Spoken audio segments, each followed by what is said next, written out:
Hello everyone, welcome back to easy English literature. और आज हम डिस्कस करेंगे यूनिट 7 कल्चरल स्टडीज़ का प्रैक्टिस सेट 4।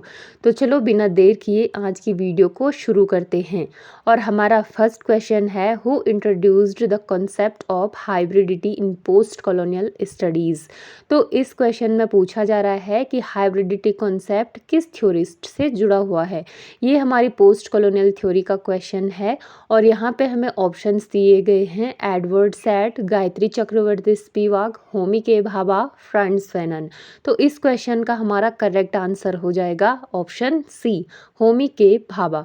तो होमी के भाभा के अकॉर्डिंग कॉलोनियल एनकाउंटर से मिक्स्ड कल्चरल आइडेंटिटीज विकसित होती है और इसी चीज़ को हाइब्रिडिटी कहा जाता है।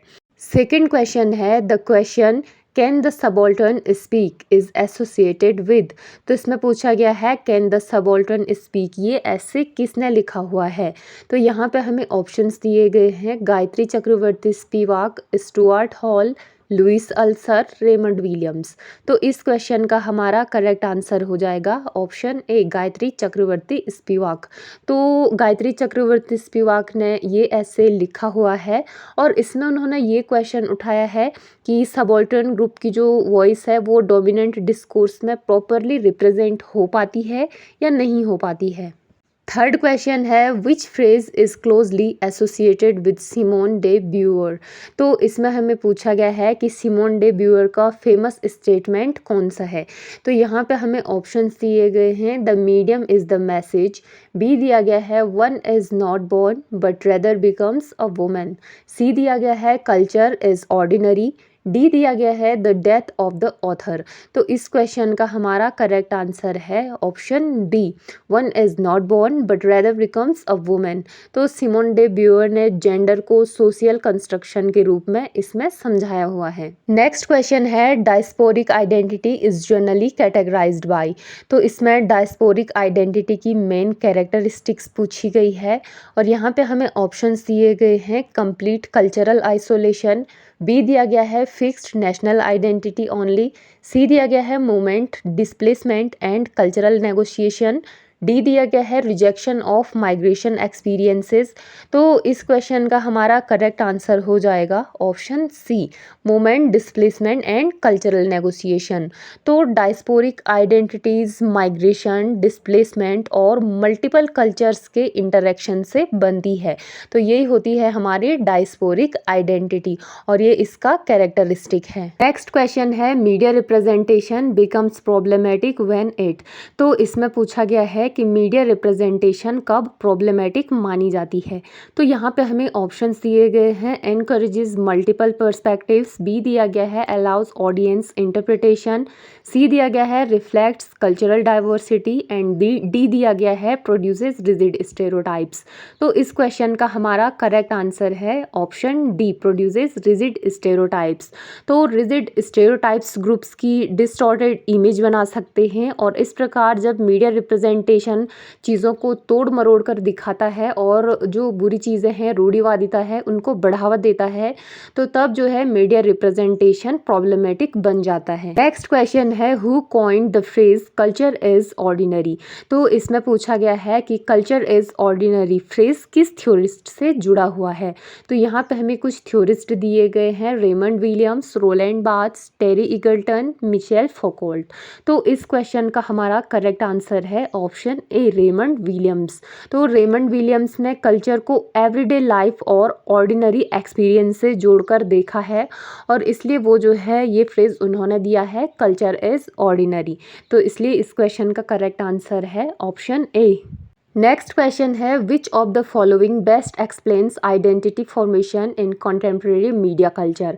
तो इसमें पूछा गया है कि मॉडर्न मीडिया कल्चर में आइडेंटिटी कैसे शेप होती है।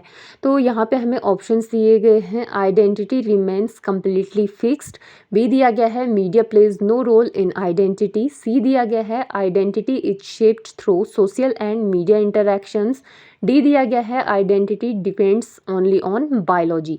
तो इस क्वेश्चन का हमारा करेक्ट आंसर है option C, identity is shaped through social and media interactions. तो मीडिया रिप्रेजेंटेशंस लोगों की सेल्फ इमेज और सोशल आइडेंटिटी को बहुत ज़्यादा इन्फ्लुएंस करती है। नेक्स्ट है which thinker emphasized the psychological effects of colonialism. तो इसमें हमें पूछा गया है कि कॉलोनियलिज्म के साइकोलॉजिकल इफेक्ट्स पर किसने जोर दिया है। तो यहाँ पे ऑप्शंस हैं Frantz Fanon, Louis Althusser, Matthew Arnold, Jean Baudrillard. तो इस क्वेश्चन का करेक्ट आंसर है ऑप्शन ए, फ्रांस फैनन। तो फ्रांस फैनन ने कॉलोनियलिज्म के मेंटल और साइकोलॉजिकल इम्पैक्ट का एनालिसिस किया है। नेक्स्ट क्वेश्चन है reality television is often studied in cultural studies because it. तो इसमें पूछा गया है रियलिटी टीवी कल्चरल स्टडीज़ में क्यों इम्पोर्टेंट है। तो यहाँ पे ऑप्शंस हैं completely avoids performance and scripting, B दिया गया है reflects changing cultural values and audience interest, C दिया गया है एलिमिनेट्स मीडिया इन्फ्लुएंस, डी दिया गया है रिजेक्ट्स एंटरटेनमेंट कल्चर। तो इस क्वेश्चन का करेक्ट आंसर है option B, reflects changing cultural values and audience interest. तो reality TV media culture, audience interest और चेंजिंग सोशल वैल्यूज को रिफ्लेक्ट करता है, इसलिए ये जो है कल्चरल स्टडीज में बहुत ज़्यादा इंपॉर्टेंट रोल देते हैं। लास्ट क्वेश्चन है cultural studies generally rejects the belief that. तो इसमें पूछा गया है कि कल्चरल स्टडीज किस ट्रेडिशनल आइडिया को रिजेक्ट करती है। तो यहाँ पे ऑप्शंस दिए गए हैं culture is linked with power, B दिया गया है everyday life deserves analysis, C दिया गया है meaning is socially constructed, D दिया गया है culture belongs only to elite artistic traditions. तो इस क्वेश्चन का करेक्ट आंसर है option D, culture belongs only to elite artistic traditions. तो कल्चरल स्टडीज़ पॉपुलर कल्चर और एवरीडे प्रैक्टिसेस को भी इम्पोर्टेंट मानती है। और यहाँ पे हमारे आज के प्रैक्टिस सेट 4 के 10 क्वेश्चन कंप्लीट होते हैं।